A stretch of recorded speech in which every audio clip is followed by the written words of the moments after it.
Market to Market is everywhere you are. Subscribe to Market on YouTube, find us on the PBS video app to stream on demand, and add our 3 podcasts on your favorite podcasting app. Hello, everyone. I am Paul Yeager. This is the MTOM Show podcast, a production of Iowa PBS and the Market to Market TV show. This week, we are going to do another one of our revisits. This one is with Nathan Ryder. He's the former TV reporter turned farmer. We last talked to him and his wife in September, or at least the fall of 2020, ahead of the first COVID fall. That's when everybody was energized about farmers markets and supporting local and were trying to stay home because they couldn't get on a plane and travel somewhere. So let's find out how business was in 20. Spoiler alert, good. But what was the story in 2021 and what does the story look like in 2022? So we find out from Nathan what's going on there on the farm. We're also going to talk a little bit about the weather because, I can't stop not talking about the weather.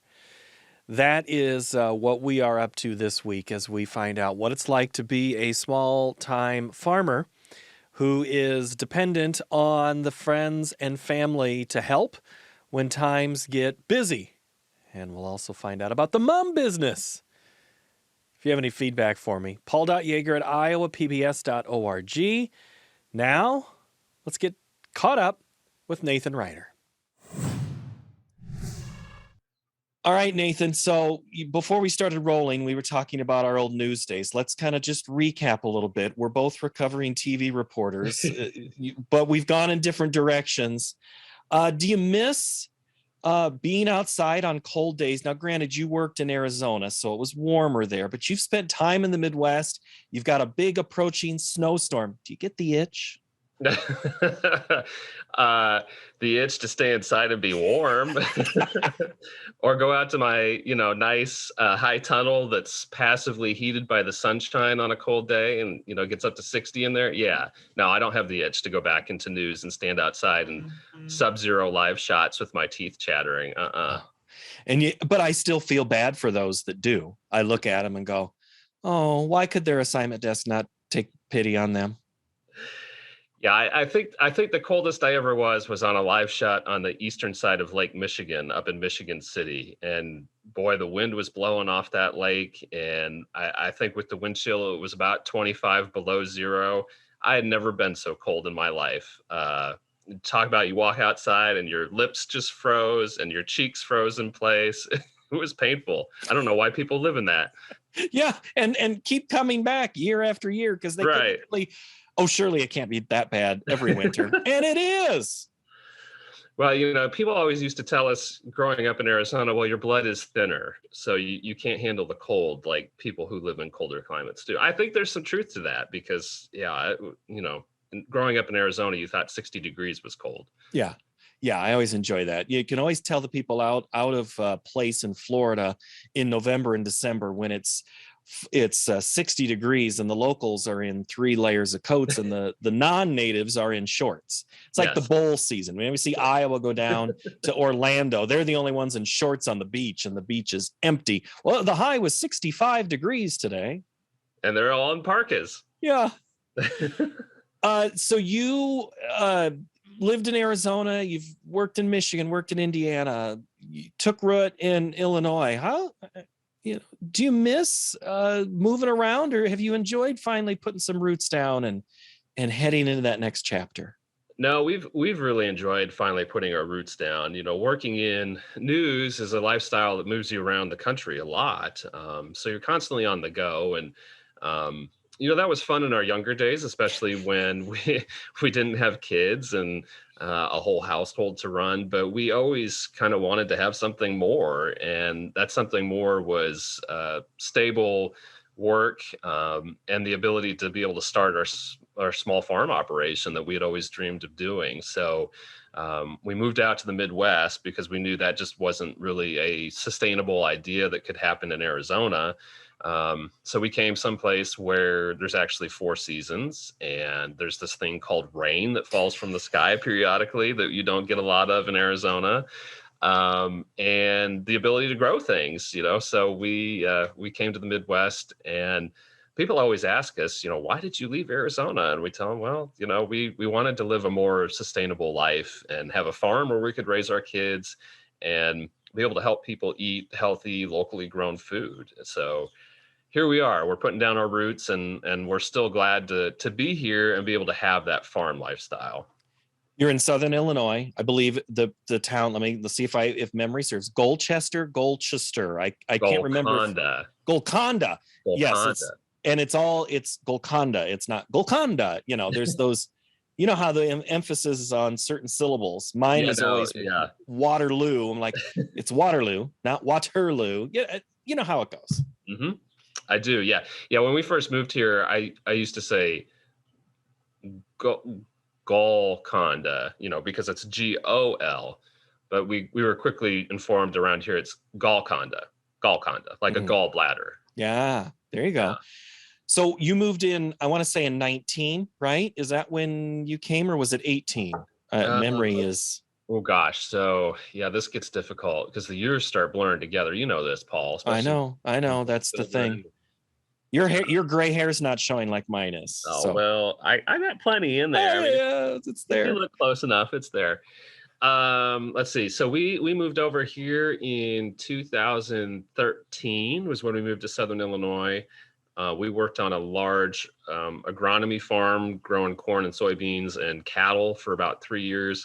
And then we moved on to our own farm. So 2017-ish is when we moved onto our forever farm. And so now business is, was the goal always a business, or did you always think I'm just going to grow things that the area needs or mass produce commodities? I mean, how did you envision it to how you are today? So we, as a family, my wife and I had always wanted to be sort of self-sustaining. So we wanted to be able to raise food for ourselves and our family. And then, even when we started with a garden, when we lived in Indiana, we ended up with an excess of food. So we were giving food away to our neighbors and to our friends in town. And, somebody finally said, do you guys do such a good job with the garden? Why don't you think about selling some of that? And so we did. And then it kind of just grew holistically from there. We started selling chicken eggs that we had because, funny, my wife likes chicken math. If anybody's familiar with that, that's where 6 little chicks suddenly grow into 12 and then 24 and then 48. And it keeps growing from there. But every time we go to the feed store, she finds another 6 chicks that she wanted.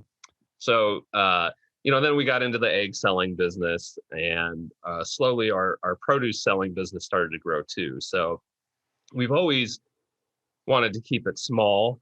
We both have to have off-farm income, to keep things going, because as many farmers know across the country, it doesn't always pay the bills. So you have to have that extra income coming in to really keep things stable and not be at the whimsy of your customers and the markets these days. So... Well, and, I was thinking about this when we were getting ready to chat. I was like, an off-farm job sometimes for what you are doing is almost like a form of marketing, because you can go and tell other people and really use the word of mouth, whereas opposed to just being on your farm in your cocoon and you just hope advertising or the word of mouth of other customers. You get to go out and kind of do marketing among coworkers. Right. Yeah. I mean, it does help. And we've had a lot of people grow interested in what we're doing just through that process and being able to network with other people with the off-farm jobs. So, yeah, it definitely is a good marketing technique to be able to show people what we're doing and what we're all about. In 2020, we chatted in the fall. You were getting ready to have what I call the pumpkin patch idyllic fall. Everybody's coming to the farm, but we were in the middle of the first wave of this pandemic, and we thought it was starting to wave. You had put some things in place. You were still doing the CSA. You were still you'd altered how things had gone there. Let's talk 2020 first. How did that fall season go from plan to reality? 2020 turned out really good for us. I mean, it was, I just did not anticipate the amount of people that we were going to have interested in coming out to the small farm experience, to be able to do something outdoors, to be able to buy the local products. So 2020 was really good for us. I mean, we had some really busy Saturdays here on the farm when we do our open houses, where we had pumpkins and mums, flying out the door. And it was almost at sometimes all we could do to keep up between my wife and I and one of our daughters running the cash register, and my mother-in-law trying to help people around the farm too. And then we had friends who we invited to the farm to set up a table and sell antiques and stuff, and so they're trying to help out with all this madness. So yeah, 2020 it turned out really good for us. Our sales were up immensely from the year before. But, sort of turning the curve into 2021, things, changed very differently. So we saw that kind of consumer focus that we had in 2020 turn more toward a wholesale focus in 2021, which was something, again, we didn't anticipate, but we just sort of flexed with it. We try to be the water, not the rock. And especially during these fickle times, you just kind of have to run with that. When did that become evident that had changed? Like in the spring? Yeah, it was. Yeah, it was spring of 21. We had a lot of interest in our CSA program, of course, because people were still sort of coming off that wanting to be involved in the local food movement, wanting to support their local farmers. We saw a lot of that push coming through 2020. So we were able to pick up on that in 2021 with our CSA program. But then in early spring, we started getting lots of phone calls about our wholesale mums. We had high schools wanting to do mum fundraisers. We had plant nurseries that were having a hard time getting supplies from their normal growers, getting them secured for their fall sales. So our phones actually started ringing off the hook with plant nurseries looking for wholesale mums. So we were able to take on some of that. But, here again, I'm a small grower, and so I'm having to get all these materials from other suppliers. So I was very limited in what we could take on. But we basically tripled our wholesale mum sales in 2021. We probably could have quadrupled them, if not more, because our phones rang straight from April all the way through until October with people looking for mums because they couldn't get them. There was a shortage. And I wished I would have had the ability to buy more plant material and more pots and more soil. But, when we got all that stuff in May, we were lucky to get the supplies that we got to grow the crop that we had. So I'm hoping that 2022 pans out a little better in 2021 at least. But I'm worried, going into it is what the supplies are going to look like this year. You make it sound like 21, I won't say more corporate ag, but it was more stable. Is that more stable when you have a wholesale, when you know that this number is going out the door on this date versus I sure hope I have great weather in those 3 Saturdays in a row in September, October? Yes, and this past year, I mean, that really panned out for us because the consumer interest in coming out to the farm and having the whole farm experience, I would say that almost totally evaporated this year because here in Southern Illinois, things were really back open again. The economy's moving, movie theaters were back open. So people were sort of returning back to that normal weekend life. And I feel like heading out to the farm for the farm experience really just kind of went by the wayside. It was, a huge thing in 2020, but in 2021, people were distracted by all the other normal things that they could get back into again. So, yeah, in this case, those wholesale sales really saved us for the lack of customers that we had on the weekends in October this year. Okay, so in spring, when you're taking these orders from these schools that want fundraisers or whatever that want your product, is you don't know that the visits are going to be down in September, October, November. So did you hedge a little bit of, well, we can't put all of the eggs in this basket, we have to save some, or did you just say, well, we'll just cross the bridge when we get there in the fall? We did, we did put some aside. We looked at our sales of mums, to people who visited the farm last year. Well, that would have been 2020. We looked at those sales in 2020 and thought, okay, well, if we do those same sales in 2021, we need to make sure we set that aside. So luckily we did. It was a big bet for us because it was like, well, do we want to bet on the fact that we're going to increase our customers coming to the farm this year in 2021, and we need to order even more mums and supplies to grow them, or do we want to keep the order the same? And we really decided we would keep it the same. And if we sold out, early, we sold out early, and we would call it a successful season. So luckily we didn't lose our hat on that this past year in 2021. So we did have some mums, left over at the tail end, but it wasn't very much. We were almost completely wiped out for this year.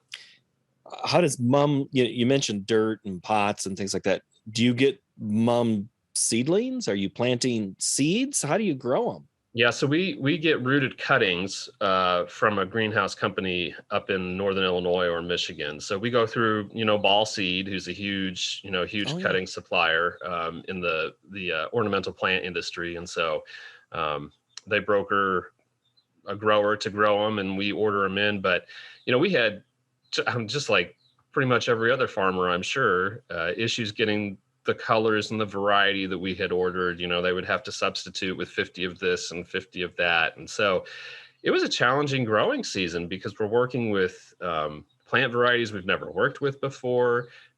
They're responding differently to the conditions that we've got in place. So 2021 was a challenging year. I'm glad it's in the rearview mirror and behind us.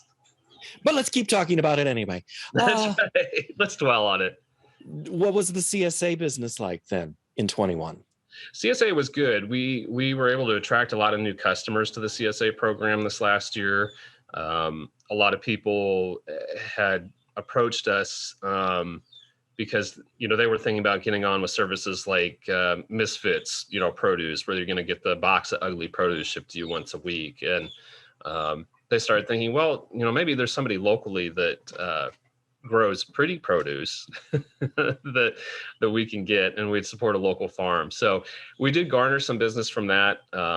Still some people who were thinking it'd be a good idea to have my supply of vegetables locked in for the growing season in case we have more supply chain disruptions. So we were happy with CSA sales in 2021.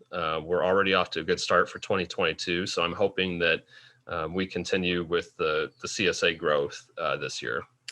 What's in the hoop barn right now?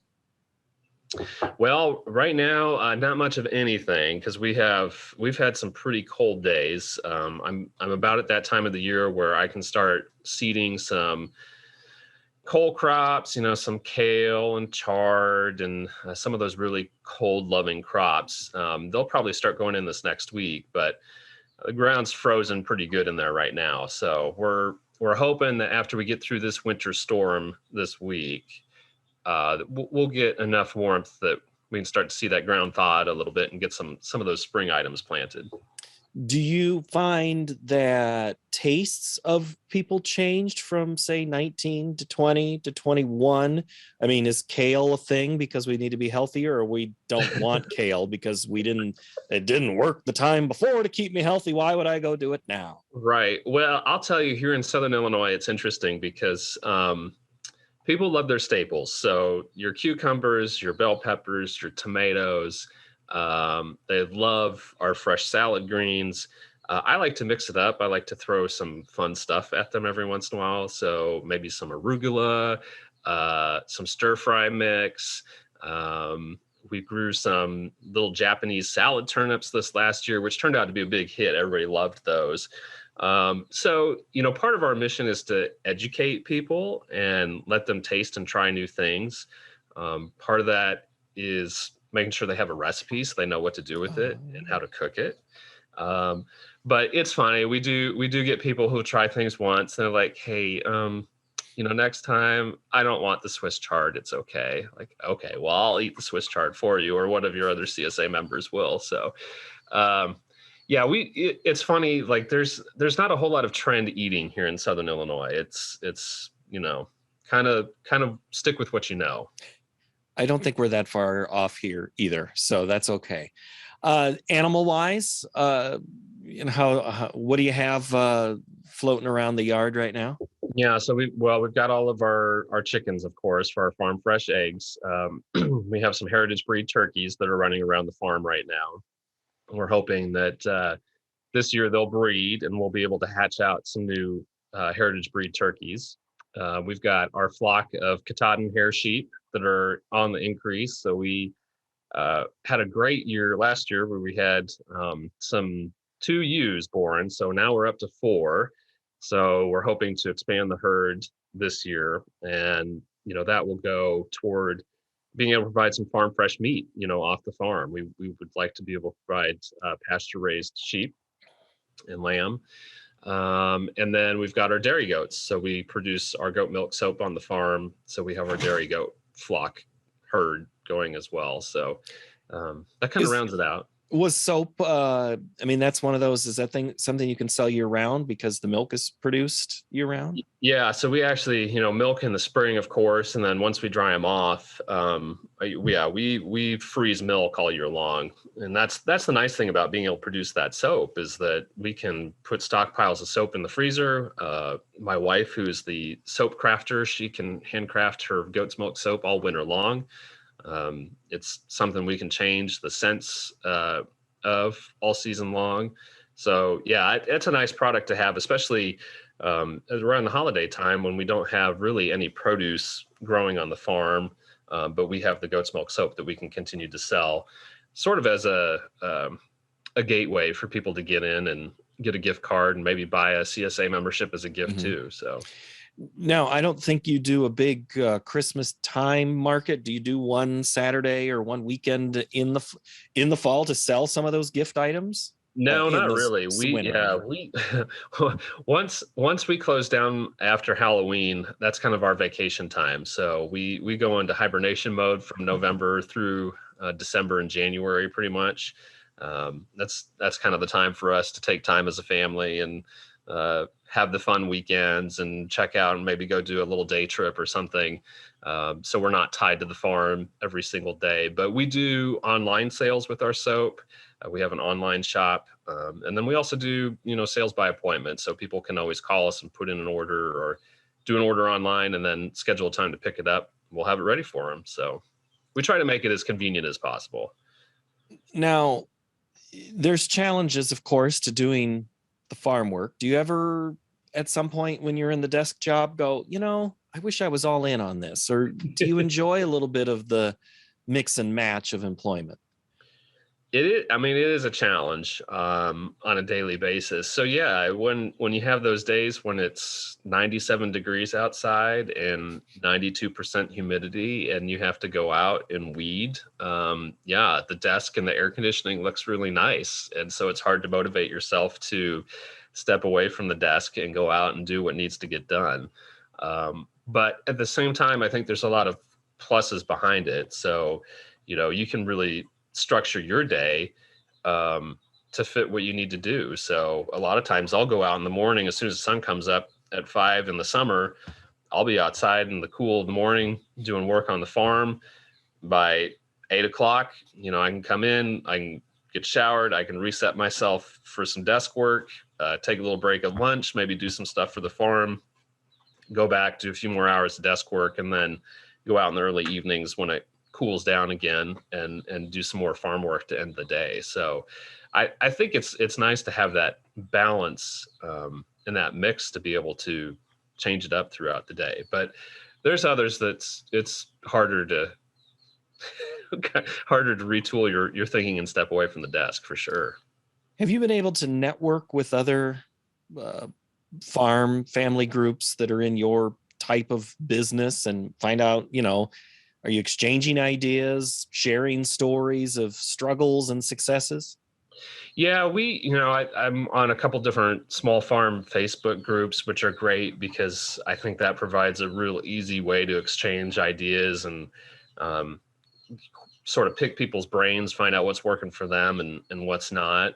But at the same time, we live in such a different market for what we do. And so it's always good to get other ideas and find out what's working for people and what's not. But, then you have to try to figure out how to tool that to your area. And so that's one challenge that we've had is, moving from the West Coast. We know how local food is on the West Coast and sort of how small farms operate there.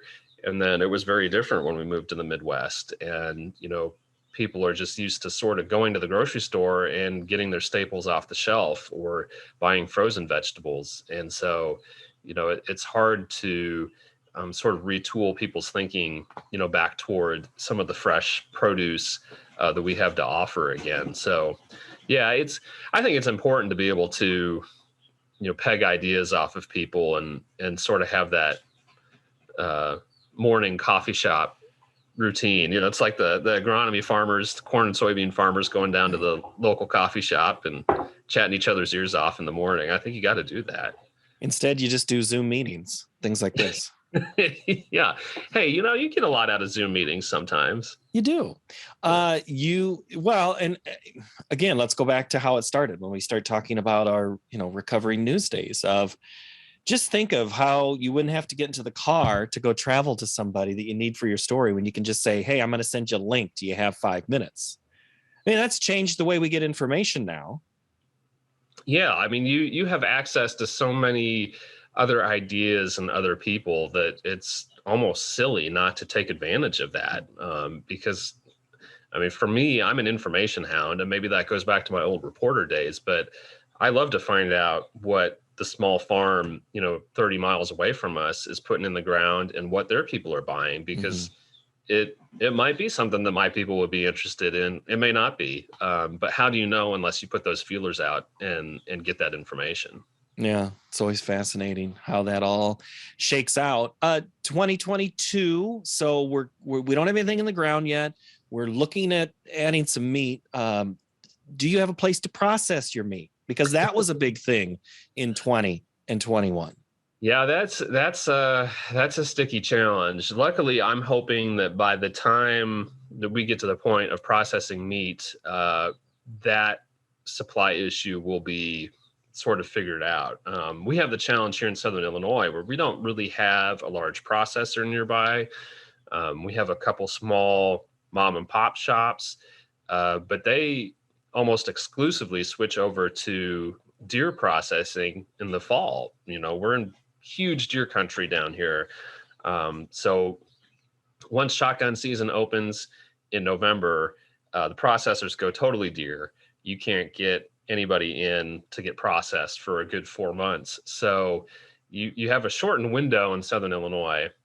We did just find out that our local state legislators have been working to open up a new processing plant that's going to be about 45 minutes away from us. And they're going to be a decent sized plant. So they're really trying to help the cattle ranchers down in Southern Illinois have another outlet to be able to feed their cattle into to get processed. So I'm hoping that will sort of open up the market down here for us to get meat processed by the time that we actually need to process.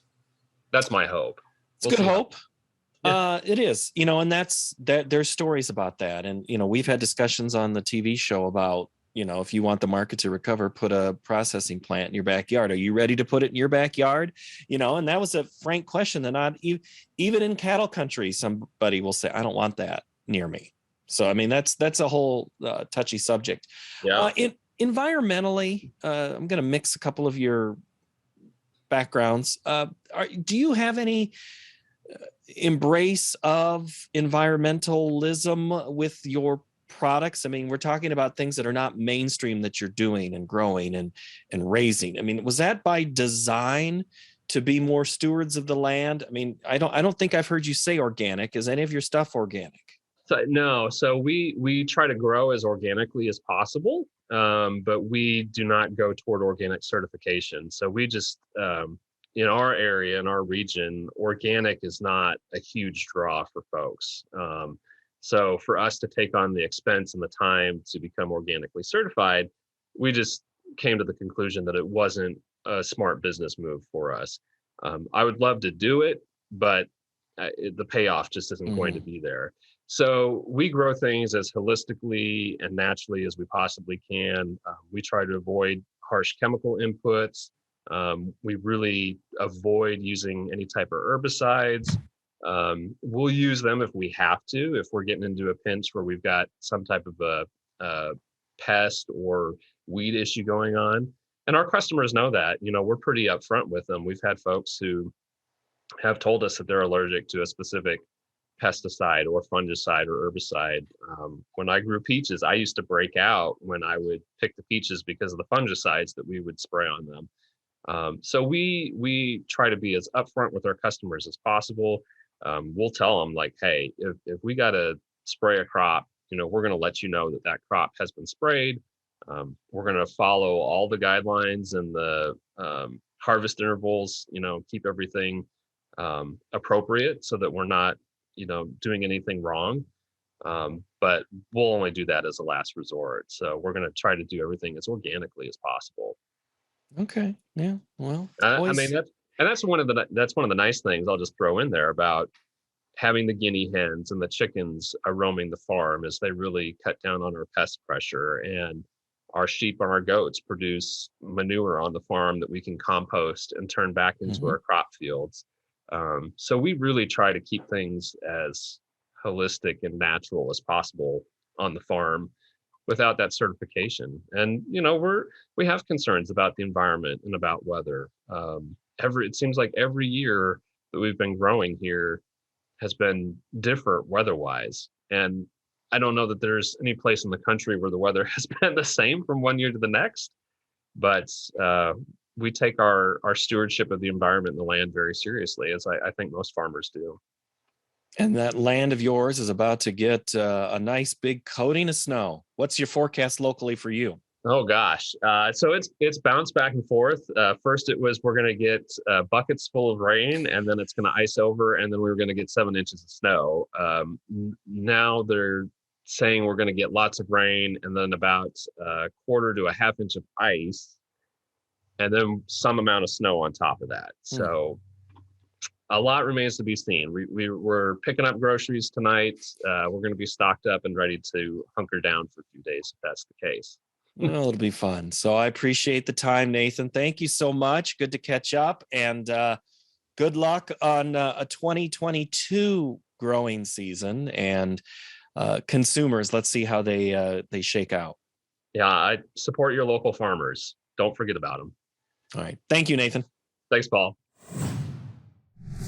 Thank you for making it this far into the podcast. If you have any feedback for me, market-to-market@iowapbs.org. This has been a production of Iowa PBS and the Market to Market TV show. We'll see you next Tuesday when a new episode drops.